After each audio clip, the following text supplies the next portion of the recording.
ناظرین کرام، آج بہت ایک اہم موضوع پر گفتگو کرنے کا موقع ملا۔ ناظرین کرام، ایک بہت اہم مہینہ ہمارے ساتھ ملا، ہم نے اسے گزارا، کئی دن اس سے گزر چکے، ہم نے اس کے اندر بہت ساری تبدیلیاں دیکھیں۔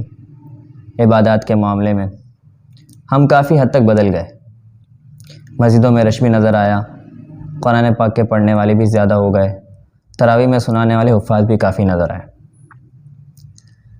لیکن اصل سوال یہ نہیں، اصل بات یہ نہیں، اصل بات یہ ہے کہ ہم اپنی اس تبدیلی کو کب تک محفوظ رکھ سکتے ہیں۔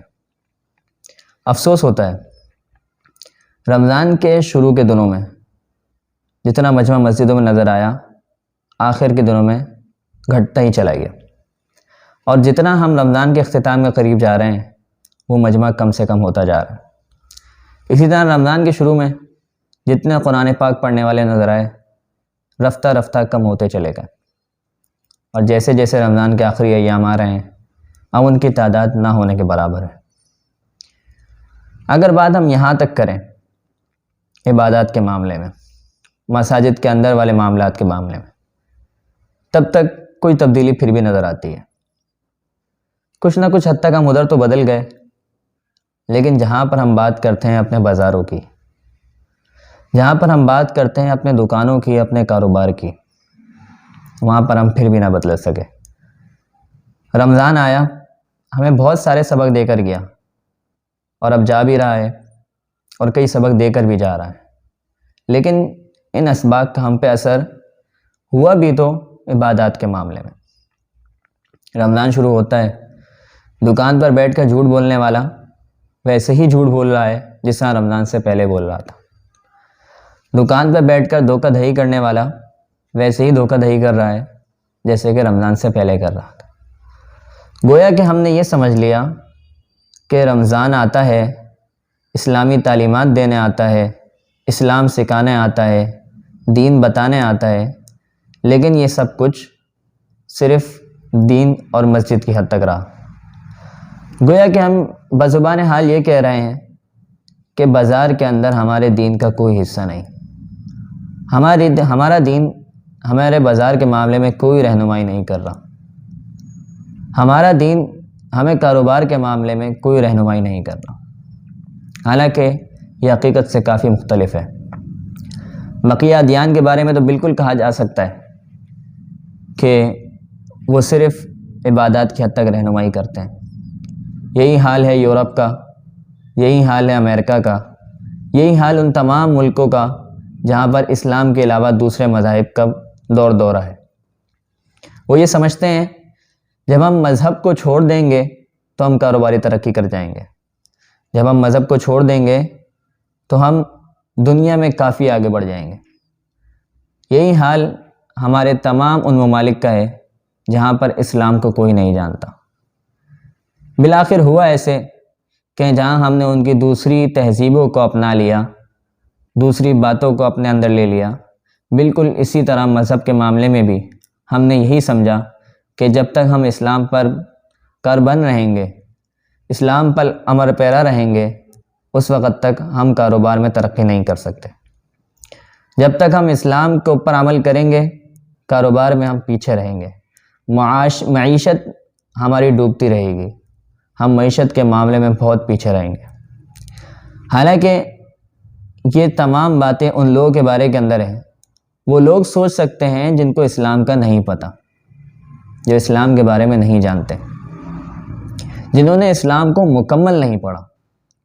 اگر کوئی شخص اسلام کو مکمل پڑھ لینا تو اس بات کو حقیقتاً جان جائے گا کہ آج تک جتنے بھی ترقی یافتہ ممالک ہیں وہی معیشت کی ان بلندیوں کو نہیں پہنچ سکے جو اسلام ہمیں بتاتا ہے، وہ بھی ہمیں کاروبار کے وہ ہنر اور وہ راز نہیں بتا سکے جو اسلام ہمیں بتاتا ہے۔ آج تک وہ کاروباری معاملات میں اتنی ترقی نہیں کر سکے جو اسلام ہمیں سکھاتا ہے۔ بڑے بڑے انگریز کتابیں لکھ کے گئے، بڑی بڑی انہوں نے تحقیقیں کریں۔ مشہور انگریز مصنف جس کی کتاب ہے پر اثر لوگوں کی 7 عادات، آخر میں وہ مجبوراً یہی لکھتا ہے یہ ساری باتیں میں نے کس سے لی ہیں، کہاں سے لی ہیں؟ کتابوں سے. اور کون سی کتابوں سے؟ مذہبی کتابوں سے. مذہبی کتابوں سے لینے کا مطلب یہ ہے حقیقتاً یہ بات نہیں کہ اس نے تمام مذہبی کتابیں پڑھ کر اس سے لی ہیں. تمام کی تمام چیزیں وہ اسلام ہمیں سکھا رہا ہے. کئی بڑے بڑے مصنف آئے، مشہور کتاب ہے کاروباری معاملے میں، رچ ڈیڈ اینڈ پور ڈیڈ، امیر باپ اور غریب باپ. وہ جتنے اسباق امیر ہونے کے دیتا ہے نا، اسلام 1400 سال پہلے ہمیں دے کے جا چکا. وہ پہلا سبق دے رہا ہے کہ آپ دولت کے تابع نہیں ہو، دولت آپ کے تابع ہو. دولت آپ کو نہیں چلا رہی ہو، آپ دولت کو چلا رہے ہو. اگر امیر ہونا ہے تو سب سے پہلا اصول یہ اپنانا پڑے گا. اسلام میں بعینی یہ سکھاتا ہے، اور اس سے بہت چھوٹے جملے کے اندر. آپ علیہ الصلوۃ والسلام کی حدیث کا مفہوم ہے الغنا غنى النفس. اصل مالداری دل کی مالداری ہے. پیسہ آپ کے سامنے ہو، دولت آپ کے سامنے ہو، لیکن آپ اس کے لیے لپک نہیں رہے ہو. آپ دولت آپ کے سامنے آ کے آپ کو چلا نہیں رہی ہو، بلکہ آپ دولت کو اپنی مرضی سے چلا رہے ہو. یہ ہے اندر کا غنا، اندر کی مالداری. حقیقت یہ ہے کہ بازار میں جتنے معاملات ہو رہے ہیں، اگر صرف ہم ان معاملات کو اسلام کے نہج پر لے آئیں تو کاروباری جتنی پریشانی ہمارے آس پاس ہیں، جتنے لوگ کاروباری معاملات میں پریشان ہیں، ساری پریشانیاں ختم ہو جائیں گی. آج سب سے بڑی پریشانی کسی کو قرض دے کر اس کے پیچھے رلتے رہنا، اس کے پیچھا کرتے رہنا، لیکن رقم واپسی آنا بڑا مشکل ہو جاتا ہے. اسلام کیا بتاتا ہے؟ 2 سے 3 اصولیں اسلام سکھاتا ہے. اگر حقیقتاً کوئی اس پر عمل کر لے، نہیں لگتا کہ کسی بھی طرح کی جو ہے وہ قرض کی رقم پھنس جائے گی. اسلام ہمیں کہتا ہے کسی کو قرض دو، سب سے پہلے لکھ لو. جب آپ نے قرض کے سارے معاملے کو لکھ لیا، آپ کے سائن بھی ہیں، اس بندے کے سائن بھی ہیں. پھر کہتا ہے اس پر 2 عادل گواہ بنا لو. آپ مجھے خود بتائیں، آپ اپنے بازار میں، اپنی مارکیٹ میں کسی کو قرض دینا چاہتے ہیں، آپ نے کچھ بھی نہیں کیا، صرف ایک کاغذ لیا، اس پر قرض کے سارے معاملے کو لکھا، اس کی مدت کو لکھا. ہاں، ایک اور بات، اسلام ہمیں یہ بھی بتاتا ہے جب آپ کسی کو قرض دیں تو مدت کا تعین لازمی کر لیں کہ کتنے دن کے لیے. ہمارے پورے معاشرے کی سب سے بڑی کمزوری، قرض دیتے ہیں، مدت کا تعین نہیں ہوتا. جب پیسے آئیں گے واپس کر دوں گا. پیسے آئیں گے بھی تو پھر واپسی نہیں ہوں گے. وہ پھر قرآن کی آیت کا مفہوم ہے کہ جب تم کسی کو قرض دو کسی مدت تک تو پھر اسے لکھ لو. آپ سب سے پہلے ایک کام کریں، وہ قرض لینے والے کو بولے بھائی آپ مدت بتائیں کہ اس مدت تک آپ قرض دیں گے، واپسی کریں گے. آپ نے وہ بھی لکھ لیا، اس کے سائن بھی ہیں، آپ کے سائن بھی ہیں. آپ مارکیٹ کے صدر کے پاس چلے جائیں، مارکیٹ کے چیئرمین کے پاس چلے جائیں، کمیٹی کے پاس چلے جائیں. وہاں سے 2 فرد لیں، کہیں بھائی آپ گواہ بن جائیں اس پورے معاملے پر کہ میں نے اس کو قرض دیا ہے اور یہ اتنی مدت ہے، مجھے واپسی کر دے گا. میں آپ کو حقیقتاً بتا رہا ہوں، اب قرض لینے والے کی ہمت نہیں ہے کہ وہ واپسی نہ کر سکے، آپ کو ٹلا سکے. کاروبار میں اور بھی بہت سارے معاملات ہیں. کسٹمر آپ کے پاس آتا ہے، بہت ساری دفعہ ایسا ہوتا ہے کہ اسے چیز پسند نہیں آ رہی ہوتی، پھر بھی لینا چاہتا ہے. وہ سوچتا ہے شاید یہ میرے کام کی چیز ہے. اسلام کہتا ہے آپ ڈرے نہیں، گھبرائیں نہیں، آپ یہ چیز لے لیں. دکاندار کو کہہ دیں کہ مجھے 3 دن کا ٹائم دے دیں، اگر مجھے سمجھ میں آتی ہے میں اسے رکھ لوں گا، نہیں آتی واپسی کرا دوں گا. 3 دن اتنا وقت ہے کہ وہ آرام سے سوچ سکتا ہے کہ یہ چیز میرے لیے فائدہ مند ہے یا نقصان دہ. اور جس دن سے آپ کی دکان سے لے کے جانے والے کسٹمر کو اس بات کا یقین ہو جائے نا کہ وہ کبھی نقصان نہیں اٹھائے گا، کبھی اسے دھوکہ نہیں ہوگا، کبھی اس سے غلط چیز لے بھی لی جو کہ غلط نہیں ہے لیکن اس کے کام کی نہیں ہے، وہ واپسی ہو جائے گی، تو آپ کی دکان پہ کسٹمر ڈبل بلکہ اور بھی زیادہ ہو سکتا ہے. کیوں؟ صرف اسلام کا ایک اصول آپ نے جان لیا، ایک اصول آپ نے سیکھ لیا. اسلام کا ایک اور اصول ہے جس پر ہمارا پورا معاشرہ عجیب و غریب طریقے سے جو ہے نا اس کے انکار کر رہا ہے. اسلام اصول دیتا ہے ہمیں کہ اگر کوئی بندہ آپ سے کوئی چیز خریدے اور پھر واپسی کرانے آئے تو آپ بخوشی واپسی کر لیں، اس کو واپسی لے لیں. آپ کو میں ایک چھوٹی سی مثال دیتا ہوں. جتنی کمپنیاں، جتنی مارٹ، جتنی بڑے بڑے سپر مارکیٹس یہ کام کرتے ہیں نا، ان سے لینے والا کسٹمر دل کھول کے لیتا ہے، کیونکہ اسے پتہ ہے مجھے نہیں بھی اچھی لگے گی، نہیں بھی سمجھ میں آئے گی، میں کل آ کے بولوں گا مجھے اچھی نہیں لگ رہی، آپ مجھے واپس کر دیں، وہ آرام سے واپسی لے لے گا۔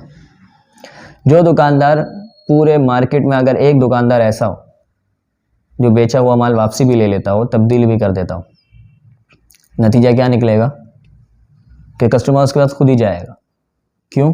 اسے پتہ ہے اگر میں اس میں سے کوئی چیز لے بھی لوں، مجھے سمجھ میں نہ بھی آئی تو پھر یہ واپسی ہو جائے گی۔ حقیقت یہ ہے کہ اسلام ہمیں ایسے اصول سکھاتا ہے کہ اگر وہ اصول ہماری زندگیوں کے اندر آ جائے نا، ہمارے کاروباری شخصی زندگی کے اندر آ جائیں، تو آسان سی مثال ہے کہ آن لائن کاروبار نا ہمارے معاشرے میں سب سے زیادہ عروج پکڑنے والا کاروبار ہونا چاہیے۔ اسلام سب سے پہلے دھوکہ دہی سے منع کر دیتا ہے۔ اگر کوئی آن لائن خریدنے والا اس بات پہ پکا ہو جائے کہ میں نے کبھی دھوکہ نہیں دینا، جو چیز دکھائی ہے وہی چیز بیچنی ہے، ختم۔ آن لائن لینے والے کو کبھی اس بات کا ڈر ہی نہیں ہوگا کہ جو چیز میں نے خریدی ہے اس میں کوئی مسئلہ ہو سکتا ہے، مجھے دکھایا کچھ جا رہا ہے۔ عجیب بات یہ ہے کہ ہمارا پاکستانی معاشرہ جو کہ اسلامی معاشرہ کہلاتا ہے، بڑے سے بڑا فراڈ آپ کو یہاں ملے گا، خاص طور پر آن لائن بزنس میں، کیونکہ یہاں دھوکہ دینا آسان ہے۔ ہم معاشرتی طور پہ اتنے گر چکے ہیں، بحیثیت قوم اتنے گر چکے ہیں کہ ہمیں موقع چاہیے دھوکہ دینے کا۔ جہاں پر ہمیں موقع ملتا ہے دھوکہ دینے کا، ہم میں سے کوئی بھی اسے چھوڑتا نہیں ہے۔ بڑے لیول پہ بڑے دھوکے، چھوٹے لیول پہ چھوٹے دھوکے۔ ہونا یہ چاہیے تھا کہ جب آن لائن کاروبار ہمارے معاشرے میں آتا تو دن دگنی رات چگنی ترقی کر جاتا، اور اتنے سکون سے کسٹمر گھر بیٹھے چیز لیتا اور ہم گھر بیٹھے چیز بیچتے۔ لیکن آج تک عرصہ ہو گیا آن لائن کاروبار کو پاکستان میں آئے، کسی کو بھروسہ نہیں ہوتا، کسی کو اس بات کا بھروسہ ہی نہیں ہے کہ جو چیز میں لے رہا ہوں مجھے ایسی چیز آئے گی بھی نہیں آئے گی۔ اسلام کا اگلا اصول کہ جب تک آپ نے جو چیز خریدی ہے وہ دیکھی نہیں ہے، آپ اس کو ریٹرن کر سکتے ہیں۔ آپ کے پاس یہ حق ہے کہ اگر آپ نے کوئی چیز خرید لی ہے، اسے دیکھا نہیں ہے، تو آپ جیسی اسے دیکھیں آپ کو نہیں سمجھ میں آتی، آپ اسے ریٹرن کر دیں۔ آن لائن کاروبار میں اگر ایسا ہو جائے، اور ایسا ہوتا بھی ہے، جو کمپنیز ایسا کرتی ہیں کہ وہ جیسی سامان کو دیکھتی ہیں نہیں سمجھ میں آتا، کہتی ہیں آپ واپسی کر دیں، وہ کمپنی آج بھی ترقی کر رہی ہیں۔ جو دکاندار ایسا کرتے ہیں وہ دکاندار بھی آج بھی ترقی کر رہے ہیں۔ تو اسلام کے جو اصول ہیں نا، وہ ہمیں کاروبار سکھاتے ہیں، اور ایسے طریقے سے سکھاتے ہیں کہ اگر کوئی اس کو واقعتاً سیکھ لے تو صرف یہ نہیں کہتا میں کہ آخرت میں ترقی کرے گا، آخرت کی ترقی تو ہے ہی اس کی، لیکن دنیا میں جو ترقی کرے گا نا، لوگ اسے دیکھتے رہ جائیں گے، کیونکہ اسلام ہمیں دنیا کی ترقی بھی اس کو ایسے طریقوں سے سکھاتا ہے، ہمیں دنیا کی ترقی کو ایسے طریقوں سے سکھاتا ہے کہ ہمارے اندر کی موجود لالچ ہر انسان میں ہے۔ پیسہ کمانے کی لالچ کس میں نہیں ہوتی؟ جو بھی انسان ہے پیسہ اس کو اچھا لگتا ہے، یہ فطرت ہے انسان کی، اس کو نہیں تبدیل کیا جا سکتا۔ صرف اس لالچ کو صحیح طریقے سے استعمال کرنا اسلام ہمیں سکھاتا ہے، وہ حرام حلال کا فرق ہمیں دیتا ہے، وہ خرچ کرنے کی باتیں ہمیں بتاتا ہے۔ کہاں ہیں آج خرچ کرنے والے؟ جو خرچ بھی کرتے ہیں وہ ایسے عجیب و غریب طریقے سے اور ایسی عجیب و غریب جگہوں پر جہاں پہ خرچ نہیں ہوتا۔ آپ آئیں دیکھیں، آج کل بہت زیادہ سوال آتا ہے سفید پوش ہم کہاں سے ڈھونڈ لیں؟ آپ کے آس پاس ہیں، صرف آپ کو دیکھنے کی دیر ہے۔ سفید پوش کا یہ مطلب نہیں وہ کماتا نہ ہو، اسے کمانے کا ذریعہ کماتا ہوگا لیکن خرچ ہو جاتا ہوگا، جتنا کمایا صبح رات تک خرچ ہو گیا۔ آپ کے آس پاس ہوں گے بہت سارے رائڈرز ہوتے ہیں، آپ کے پاس آتے ہیں، دن بھر جتنا کماتے ہیں راتوں گھر جاتے ہیں، ناشتہ لیا کھانا لیا خرچ ہو گیا۔ یہ وہ لوگ ہیں جو صرف ضرورت تک کماتے ہیں، اس سے زیادہ ان کے پاس نہیں بچتا، یہ سفید پوش ہیں۔ اسلام ہمیں جہاں جہاں اصول سکھاتا ہے نا، کمانے کے بھی خرچ کرنے کے بھی، کمانے کے بھی ایسے اصول سکھاتا ہے کہ اگر کوئی شخص صحیح سے ان اصول پہ کاربند ہو جائے نا، ان اصول کو سمجھنے لگے، ان اصول پر پابند ہو جائے، تو وہ کمائے گا بھی ایسا کہ دنیا دیکھے گی۔ اور خرچ کرنے کے بھی ایسے اصول سکھاتا ہے کہ اگر بندہ اس کو صحیح سے سیکھ لے، اس کو سمجھ لے کہ اسلام ہمیں خرچ کرنے کے کیا اصول دے رہا ہے، کیا باتیں بتا رہے خرچ کرنے کی، تو کوئی بندہ ضرورت مند نہ رہے۔ اور یہ کوئی صرف باتیں نہیں ہیں، یہ کوئی صرف ہوائی باتیں نہیں ہیں، اگر اسلام کی ترقی کا دور دیکھا جائے تو کیا اس میں سب غریب تھے؟ تو کیا اس کے اندر مالی ترقی نہیں تھی؟ اس میں سب سے زیادہ مالی فراوانی تھی، اس میں سب سے زیادہ جو امیر تھے، غریب ڈھونڈنے کو نہیں ملتا تھا۔ لوگ زکوٰۃ ہاتھ میں لے کے پھرتے تھے، زکوٰۃ کا مستحق نہیں ملتا تھا۔ کیوں؟ اسلام وہ اصول سکھا رہا ہے، اسلام وہ باتیں بتا رہا ہے جو کمانے کے اندر بھی آپ کو ساتھ دیتی ہیں، خرچ کرنے میں بھی آپ کو ساتھ دیتی ہیں۔ تو بس پیغام یہی ہے آپ کے لیے، ہمارے لیے، میرے لیے۔ رمضان آیا، عبادات میں تبدیلی آئیں، معاملات میں تبدیلیاں کب آئیں گی؟ ایسا کون سا مہینہ آئے گا جو ہمارے معاملات کو بدل کے رکھ دے، ہماری معیشت کو بدل کے رکھ دے، ہمارے کاروباروں کو بدل کے رکھ دے؟ ایسا کون سا مہینہ آئے گا، ایسا کون سا دن آئے گا جب ہم اپنے کاروبار کو اسلام کے مطابق کر لیں، جو کہ حقیقتاً ترقی ہے، جو کہ واقعتاً ترقی ہے، جو کہ واقعتاً خوشحالی ہے، جو کہ آپ کو خوشحالی کے ایسے راستے پہ چڑھائے گا جس میں سکون اور اطمینان بھی ہوگا۔ خوشحالی بہت سارے لوگوں کی زندگی میں آتی ہے سکون و اطمینان کے بغیر، لیکن اسلام وہ اصول سکھاتا ہے، وہ باتیں بتاتا ہے جو کہ ترقی بھی دیتی ہے، خوشحالی بھی دیتی ہے اور سکون اور اطمینان بھی دیتی ہے۔ آج ہم اتنا ہی سوچ لیں بس کہ وہ کون سا دن ہوگا، وہ کون سا مہینہ ہوگا، وہ کون سا عشرہ ہوگا جو کہ ہمارے لیے، ہمارے کاروبار میں، ہمارے معاملات میں تبدیلی کا ذریعہ بنے گا۔ السلام علیکم و رحمۃ اللہ وبرکاتہ۔